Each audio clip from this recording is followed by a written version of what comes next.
안녕하세요. BTX입니다. 오늘은 레위기 27장을 살펴보겠습니다. 본장에서의 관심은 장막이나 성전 운영을 위한 비용을 어떻게 충당할 것인가입니다.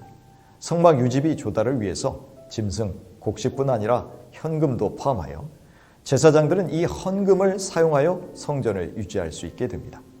그래서 자원하고 서원에서 드리는 예물에 초점을 맞추고 있습니다. 서원은 사람이 평생 동안 성막이나 성전에서 일하거나 서원한 사람의 조건에 따라 적절한 혹은 대등한 금액을 성소에 들여놓는 것을 의미합니다. 2절을 보시면 사람이 여호와께 서원제를 따로 구분하여 드리기로 서원하면 그는 사람의 가치에 대등한 금액을 드려야 합니다. 그러므로 사람이 사람을 서원한다는 것은 그의 몸값이라고 할 수 있는 액수를 성전에 들여놓는 것을 뜻합니다. 성과 나이가 값을 결정하는 두 주요 요인들입니다. 가장 생산적인 노동을 할 수 있는 남자 성인이 가장 높은 가격을 받게 됩니다. 당시 남자 성인 노동자의 한 달 봉급이 한 세겔인 것을 감안하면 50세겔은 4년 넘게 일해야 겨우 벌 수 있을 정도로 액수가 매우 높습니다.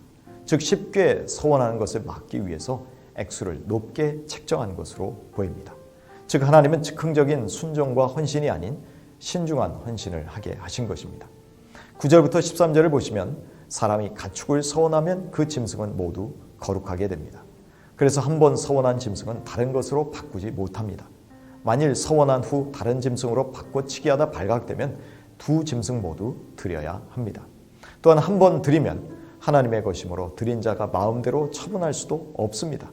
이렇게 제사장이 정하는 가격은 당시 짐승의 시장 가격이었습니다. 집을 서원하였다면 제사장이 그 집을 보고 값을 정합니다. 수입은 당연히 성막에 들여놓습니다. 만일 서원한 사람이 마음이 바뀌어 그 집을 계속 소유하기를 원하면 제사장에게 정한 값의 20%를 더해서 지불해야 합니다. 성 안의 집을 팔 경우 1년의 유예 기간이 있지만 서원한 경우는 유예 기간이 없습니다.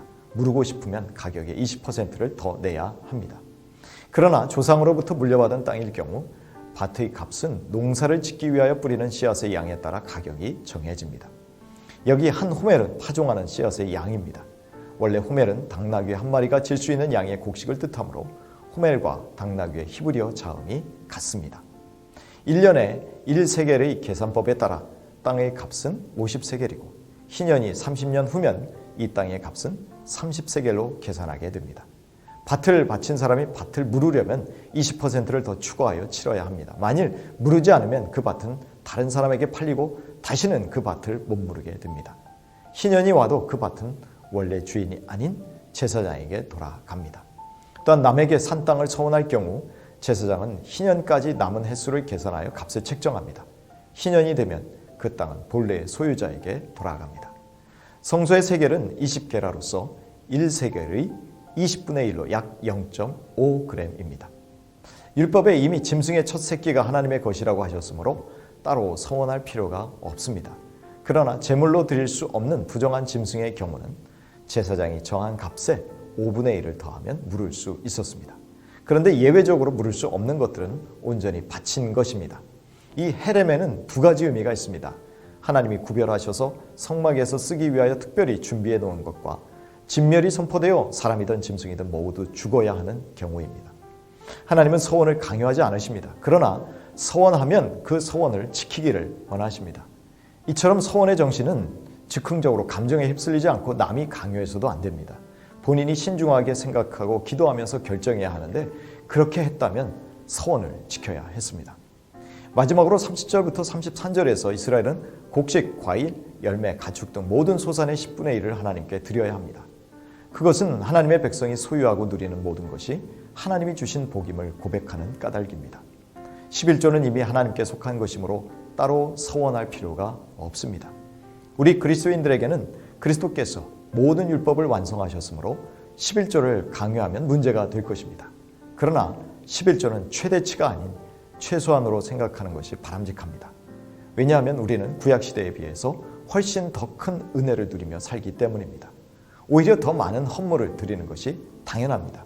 그래서 오히려 최소한을 드리는 것이 아니라 최대한을 드리는 것이어야 합니다. 신약에서도 헌금은 하나님과 이웃에 대한 우리의 사랑의 표현입니다. 하나님은 말씀하신 바를 신실하게 지키심으로 그분의 백성들 역시 자신의 말에 진실해야 합니다. 예수님도 이스라엘 사람들이 서원과 맹세를 쉽게 어겼기 때문에 바로 그 점을 경고하셨습니다. 그래서 처음부터 서원을 하지 않는 것이 낫고 오히려 그들의 말이 믿을 수 있고 진실하다는 것을 분명히 보여주어야 한다고 말씀하십니다.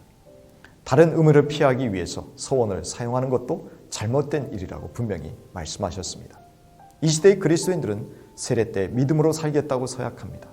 선교사나 목사가 되겠다고 서원하기도 합니다. 결혼 서약, 헌금 약속을 하기도 합니다. 그렇다면 그 서약은 반드시 지켜야 합니다. 그리하여 우리의 말과 행위가 진실하다는 것을 보여주므로 세상에서 그리스도의 신실한 제자가 됨을 증거할 수 있어야 할 것입니다.